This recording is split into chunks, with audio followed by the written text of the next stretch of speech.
यहाँ पर अभ्यास में हम लोग देखेंगे, जिसमें पहला क्वेश्चन है अधोलिखितानां प्रश्नानां उत्तराणि लिखत। अधोलिखित प्रश्नों का उत्तर लिखना है। का में है ग्रामात् बहि किम आसीत्, गांव के बाहर क्या था। उत्तर होगा ग्रामात् बहि एका शिव मंदिरम आसीत्, गांव के बाहर एक शिव मंदिर था। खा में है अर्चकस्य नाम किम आसीत्, पुजारी का नाम क्या था।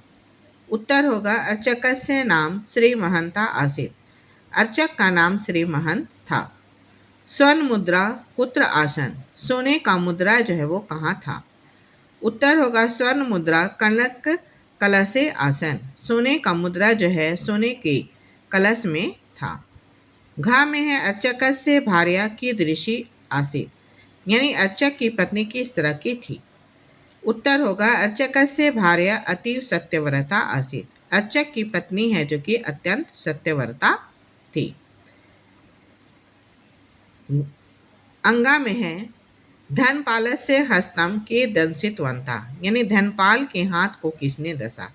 धनपालस्य हस्तम वृश्चिका दंसितवंता, यानी धनपाल के हाथ को है जो कि बिच्छू ने डस लिया। च में है ईश्वरम ईश्वरा कथम ददाति, ईश्वर है जो कि कैसे देता है। ईश्वरा छंदे विदार्य ददाति, ईश्वर जो है वो छप्पर फाड़ के देता है। 2 नंबर में है जो कि वाक्य रचना करना है, जिसमें यदा दिया हुआ है। यदा घोटा का यदा का है जो कि घोटा का यदा धावती तदा किम अपि न खादति, यानी कि घोड़ा जब दौड़ता है तो कुछ भी नहीं खाता है।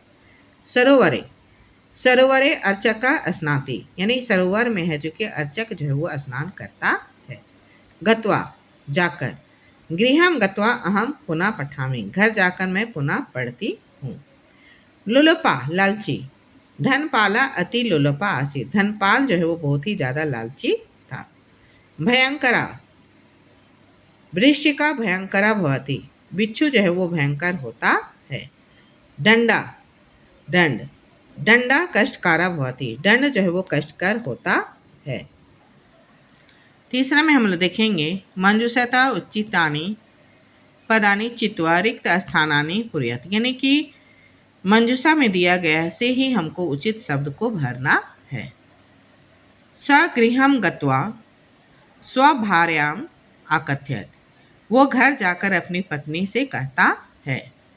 खा है तस्य भार्या सत्यव्रता आसीत्, उसकी पत्नी सत्यव्रता थी। गा में है प्रतिवेशनी पति धनपालाय निवेद्यत, यानी कि पड़ोसी जो है अपने पति धनपाल से निवेदन करती है। घा है अहम अपि तम दंडम ददामी, मैं भी उसको दंड दूंगा। अंगा में है कलशे भयंकरा वृश्चिका आसन, यानी कलश में भयंकर बिच्छू थे। च में है कलशे खाली जगह है तो वहां पर हो जाएगा अनेका स्वर्ण मुद्रा आसन, यानी कलश में अनेक स्वर्ण मुद्रा थी। यहाँ पर हम लोग देख रहे हैं चौथा में है जो कि लिंग विभक्ति और वचन को लिखना है, जिसमें ग्रामात जो है वो पुल्लिंग में आएगा, पंचमी एक वचन में आएगा, विभक्ति में पंचमी एक वचन। सरोवरे सरोवरे यानी कि पुल्लिंग में आएगा, ये सप्तमी एक वचन। अर्चक से संबंध बता रहा है, यानी कि पुल्लिंग षष्ठी एक वचन। स्वपतिम यानी कि पुल्लिंग द्वितीया एक वचन। धनपालाय यानी धनपाल के लिए, तो यहाँ पर पुल्लिंग चतुर्थी एक वचन। भिन्न जातीय पद को चुनना है, जिसमें गच्छति पठति धावति आहसत क्रीडति, तो यहाँ पर आहसत जो है वो अलग होगा। खा में है छात्रा सेवका शिक्षका लेखका अर्चका, तो यहाँ पर छात्रा जो है वो अलग होगा। गत्वा खनित्वा आरुद्धा श्रुत्वा कृत्वा, तो यहाँ पर आरुद्धा होगा। एकदा तदा कदा सर्वदा वसुधा, तो यहाँ पर वसुधा होगा। सम्मुखे वर्तते मंदिरे कलशे सरोवरे, तो यहाँ पर वर्तते होगा।